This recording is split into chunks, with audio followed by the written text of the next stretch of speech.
You ever seen a woman get arrested for trying to withdraw her own money? Yeah, welcome to America, where if you're black, old, and carrying dignity, you're already suspicious. It started like any regular Tuesday in June. Sun high, bank lobby humming with printers and murmured transactions. Then in walked Gloria Marshall, 73 years old, cane in one hand, leather bag in the other, gloves on because arthritis don't care about summer heat. She wasn't there for drama, just to withdraw a large amount of her savings. But when she handed over her ID, things turned fast. The teller paused, fingers hovering over keys like they'd suddenly forgotten how to type. A manager emerged, whispered something behind a cupped hand, and next thing you know, two officers were walking in like they owned the damn bank. And here's the kicker. They didn't ask questions.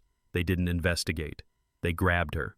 One ripped the bag from her hand so fast a photo slipped out, her son in full military dress. The frame cracked against the tile as she hit the floor. Nobody moved. Gloria's lips split open when her head knocked the counter on the way down, blood dark against her brown skin and pink coat. A man in line, maybe mid-50s, flannel shirt, worn boots, just chuckled. People like her don't usually walk in with that kind of money. He didn't whisper. Let me back up a sec. Gloria Marshall was not your average grandma. She raised 3 boys, buried one, survived breast cancer, and taught in underfunded public schools for 30 years. The gloves she wore weren't just for arthritis. They were a symbol of restraint, of control, of pride. But pride don't mean much when you're black in a white space full of silent witnesses. The officer looked at her ID, sneered, and said she looked like a washed-up Motown extra. She didn't flinch. She didn't cry. She just looked him in the eye and said calm and clear, "Let me call my son." That's when it shifted. They laughed. "What's he gonna do? Bring your pills?" one joked.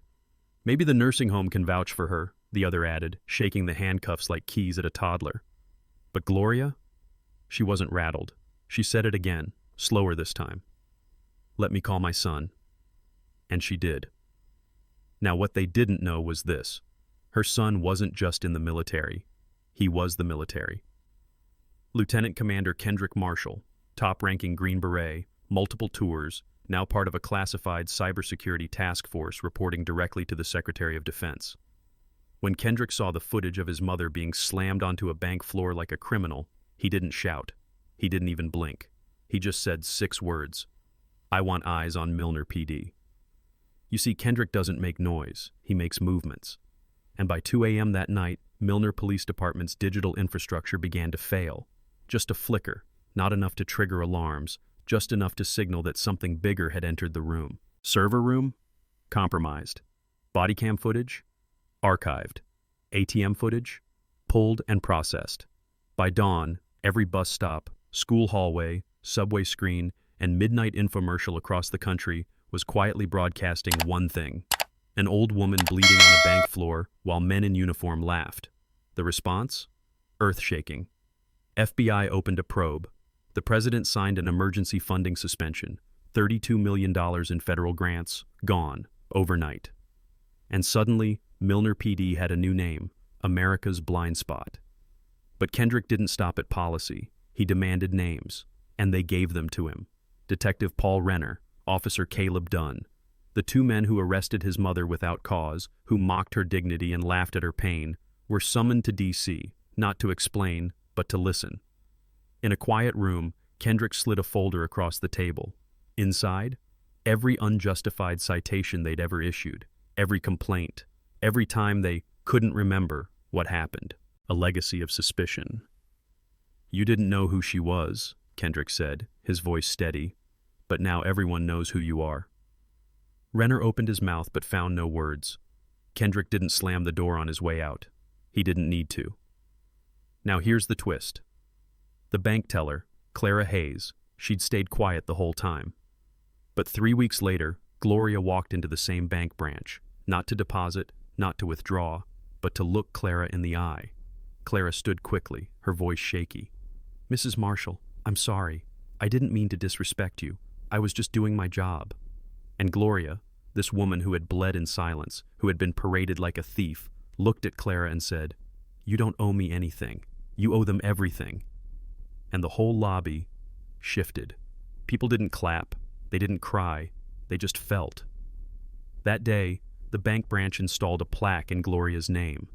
Not some cheesy apology, just her name, her age, and the words, "She stood." 2 months later, Kendrick stood beside his mother at the renaming of the main lecture hall at Ashton University. Once named after a Confederate general, it was now Marshall Hall. No fanfare, just a curtain drop, a black steel plaque, and a moment of silence so deep it felt sacred. Back at home, Gloria finally allowed herself to cry. Not from pain, but from release. She had carried generations of grief, of being unseen, unheard, disrespected, and now, for the first time, she wasn't alone. She looked at Kendrick, hand on her shoulder, no uniform, no medals, just her son. "You won, Mom," he whispered. "Not because I'm a soldier, because you never stopped being a mother." The screen faded to black, and the debate began. Was justice served, or was it too little too late? Is a public apology enough when the bruise is already fading? Should we forgive when silence caused more damage than fists ever could? So tell me, what would you have done in that bank? Would you have spoken up or looked away? Drop your thoughts in the comments, because sometimes the real courtroom isn't in a building. It's right here with us.